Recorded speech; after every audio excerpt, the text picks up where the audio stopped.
National Tight Ends Day was yesterday, but for your team, Saturday came a little early. That was a fun performance by that tight end room. They had a really good day, very very productive. You know, often the things that they do go unnoticed. Lots of blocking, but Saturday they got their hands on the ball, blocked a punt. I think 3 of them caught touchdown passes, and it was a good day. Good day. Guys, you want to open us up with questions? Yeah, good morning, Coach. Hope you're doing well. Just to kind of compound on the tight end theme, 10 catches, 173 yards, and 3 touchdowns out of that group. First, Bryson Cannon, how's he doing today? Second, when you can spread the wealth with that position, especially when you guys went double tight, and for some reason, I mean, they could not adjust to what you guys were doing. How important was that to take advantage with the tight ends in the middle of the field? Yeah, it was part of the plan. Just again watching film and putting the plan together about how they played it. We thought we'd have a chance to get a couple guys loose down the middle of the field, and then we made an adjustment to one of their adjustments and got another one. Not new in terms of our offense, just something that we haven't really had the opportunity to apply until this week. Bryson's going to be okay. You know, he's still hurting right now, but he'll be okay. And obviously Gunnar Oaks, you know, took advantage of the opportunity to be in there, and he's been a really good player, you know, throughout his career. He's just, I think I talked about him maybe a week ago. He got real serious, you know, about just physical and you know the mental part of it, and you know we're excited about him. Yeah, you can understand why. I haven't seen every game Ben Bryant has played for you, but from what I've seen, it was his best. What impressed you most about his efficiency on Saturday? Yeah, he was seeing the field really well. Saw things well in the run game, and you know they played, you know, multiple different coverages, but Ben was doing a really good job of identifying their cover and throwing the ball, making his reads wrong, just like Coach Pike teaches them. And you know it wasn't perfect, but it was a good day, and proud of his development and maturation, and still think his best is yet to come. When you have as balanced to win, I mean, I know you gave up the 24, but remember, one was late, and one was it really was a 5-yard field because of the penalty, right? What's the satisfaction to be able to win with every single facet contributing the way it did? Yeah, so we, you know, prepared for this game, obviously all week long. We needed to raise our emotional intensity, needed to impose our will. All the while, you know, you're going through the same process every day of preparation and being ready to go. And that was a good football team that we played. No, there's no question about it. And so we needed all 3 phases. You know, it started off with, you know, the muff punt that you talked about, them getting the ball in the 10 and then the 5 with the penalty.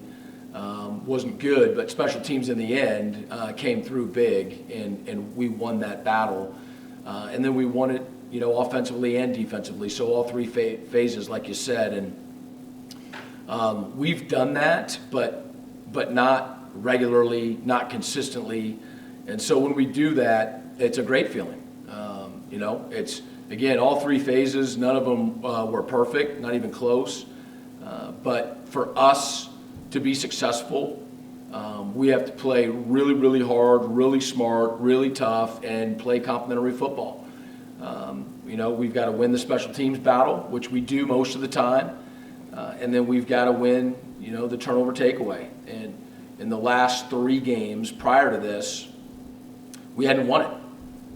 We tied it once and lost it twice, and then, you know, we were down 1 with the muff punt, but then blocked the punt, recovered the really long kickoff, and then had the interception, and so ended up winning the turnover takeaway ratio, but I just can't overstate how important that is.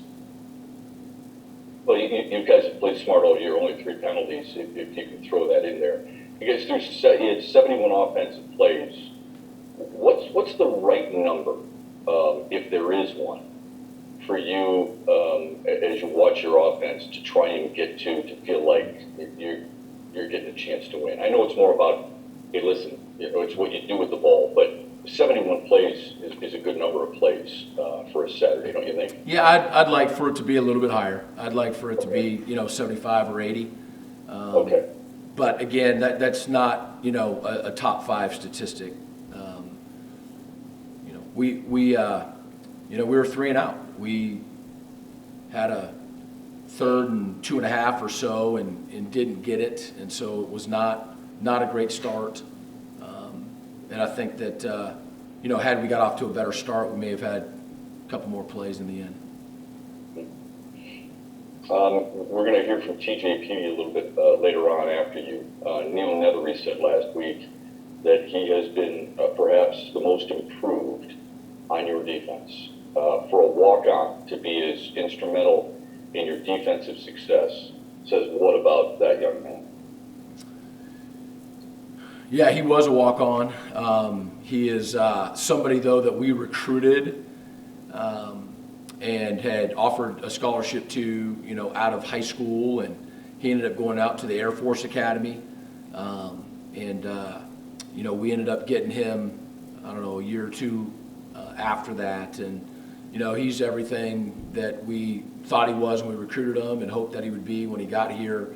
Again, on and off the field, I don't want to sound like a broken record, but TJ Peavy he's our kind of guy.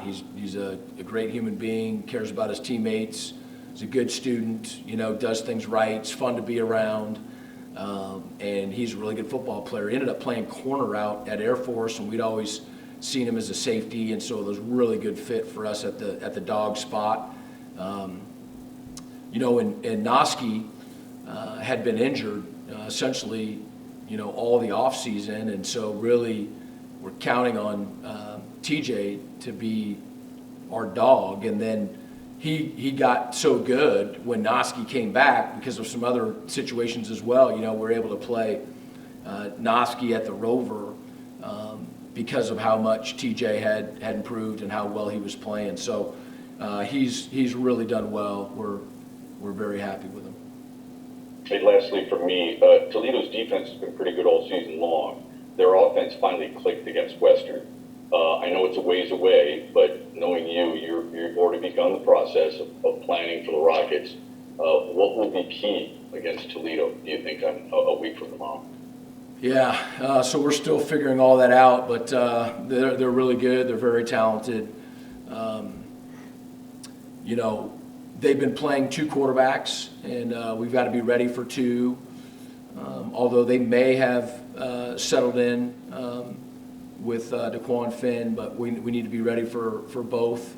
And he is electric with the ball. There's no question they already had a really good running game, arguably the best running back in the conference, a very good offensive line, and tight end group, and their skill is always, if not the most talented, right up the top of the league in terms of the talent. So they're good offensively. They always have been. And then, so we'll see. We're still watching it, but, because Miami's, defense really gave us fits. But it's hard not to say that Toledo's not the best defense that we've seen in the conference.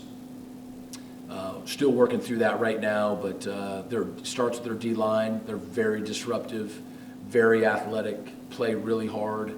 And then, they're supported by and they play a lot of people. They play people on the D-line. They play a number of guys at linebackers, and they play a number of guys in the secondary, and it's because they can. They've got really good depth. And so they're the team, going back to last year, we lost more than 1 game, all right? But we got beat by Toledo. Those other games are ones that we shake our head and if and would have and should have and almost and all of that. But, this is a game where we got our butts kicked. they're a good team. Thanks, Coach. Okay. Hey, Coach, what do you think about Johnson, the number 99 kid? Because it seems like he got his hands up, blocked some passes against Ellaby, and really put a lot of pressure on him. He's really good. Yeah, he's really disruptive. I mean, they play him inside and outside, and he's able to do that. I mean, you have a guy that you're playing, inside and outside. That says a lot.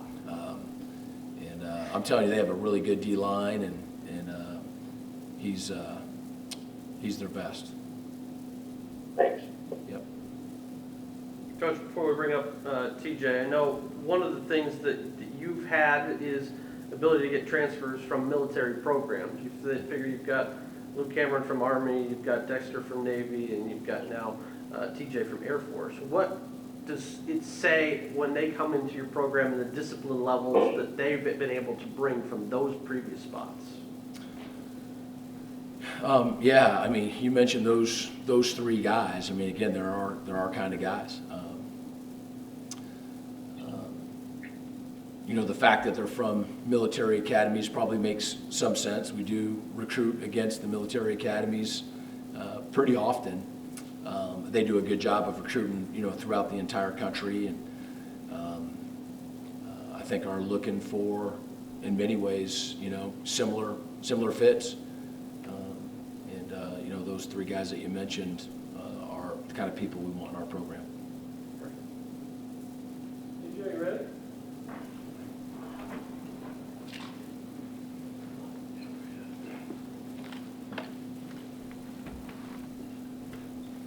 TJ, we heard Coach talk about your contributions to the program this year and all that you've been able to do. Twice you've led the team in single game tackles, and you've obviously put in a lot of work to become more of a prominent player on the defense.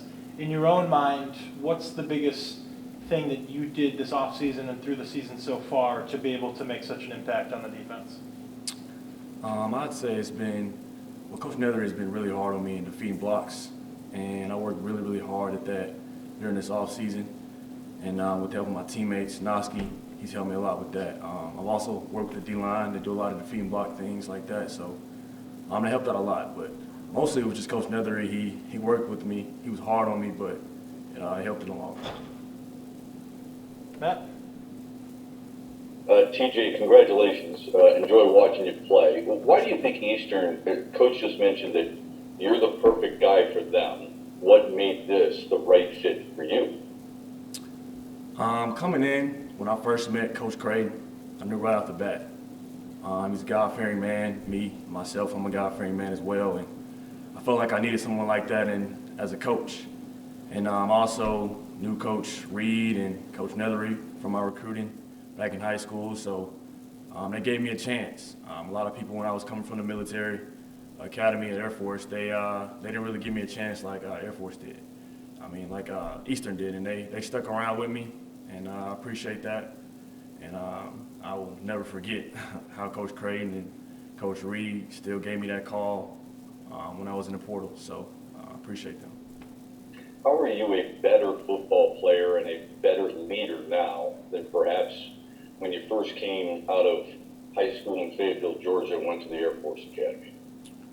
I'd say I'm more vocal now, and that has to do a lot with Coach Nethery and my teammates. Coach Nethery first, he expects coming in. He expected a lot out of me. He told me straight up that I need to step up, not only as a leader but as a player. So I took that challenge head on, and I feel like I'm doing the best that I can at that right now. Also, my teammates, they harped on me a lot too. They knew I was kind of a quiet guy coming in, but they helped me step out of my comfort zone, and I love the guys, man. I feel comfortable around them, and that helped me. Being comfortable around those guys helped me be a better leader. What makes your defense, I mean, when it's on, and it was on against Bowling Green, because the 24 points is a little deceiving, I believe. What makes the defense click when it's really on and sync? I think Coach Creighton just said it. Before pregame, he told us we're going to go out there and impose our will. And I felt like we had that mindset from start of kickoff to the end. When we had that mindset, I don't feel like anybody can mess with us in this conference. And we had that Saturday, and it definitely showed. I know you got a week to go before you got Toledo and you got plenty of games left, but you're a win away from bowl eligibility. How much does that resonate in the locker room and in your mind for you guys as a whole? It resonates very well. I would say we're trying to, we're not really focused on the long run right now. We're just trying to go 1-0 each and every week. Of course, we want to win out for the rest of the season, but this week we're focusing on Toledo, and then the next week we'll focus on the next opponent. So right now we had that 1-0 mindset, and if we do that, we feel as if the rest will take care of itself. Lastly, and I'm sure you guys get this, you go into every single season and we see where the quote-unquote experts pick Eastern Michigan. Have you guys proven something, not necessarily to yourself, but to anybody else so far? Because you guys have been, even in the losses, you're right there. Mm-hmm. What do you think you've proven to one another so far this year? I'd say that we're gonna give you a fight every single game, no matter who we're playing. We're a hard hat team. Coach Nethery harps on that about our defense, but I think we're a hard hat team at the end of the day, and we're gonna come out and play our hardest, no matter what. No matter if the team is supposed to be better than us, and we're gonna come out and impose our will, like Coach Creighton always says, and give it our all. So I know teams, when they play us, they know, whoa, Eastern Michigan, they're gonna play hard. So. Thanks, man. Stay healthy. Appreciate you. TJ, one more for me. You've mentioned it a few times. We know a few years ago, Coach Reed made the transition from the corners focus coach to now your safeties coach. When you think about your room, a lot of elevation on the field of that position since he took over that responsibility, whether it's someone like you or Noski, obviously, or Russell Vaden has come in and made a big impact. What's it like playing for Coach Reed? And for those that may not know as much about Coach Reed, what is his biggest contribution to you guys in that room? To me, he sets the bar high at all times. He tells us that all the time. He's not going to sugarcoat anything. He comes with us each and every week. He wants us to be high intensed and go out there and give it our all. And as a coach, once he does that, he expects that out of the players, and he sets the intensity for us. And we have to reach that intensity and reach what he wants us to do. And I feel like he's done a great job at that. He's hard on us, and we want that. We don't want anybody to cut us any slack, and he doesn't do that, and it helps, and it's showing right now on the field. Perfect.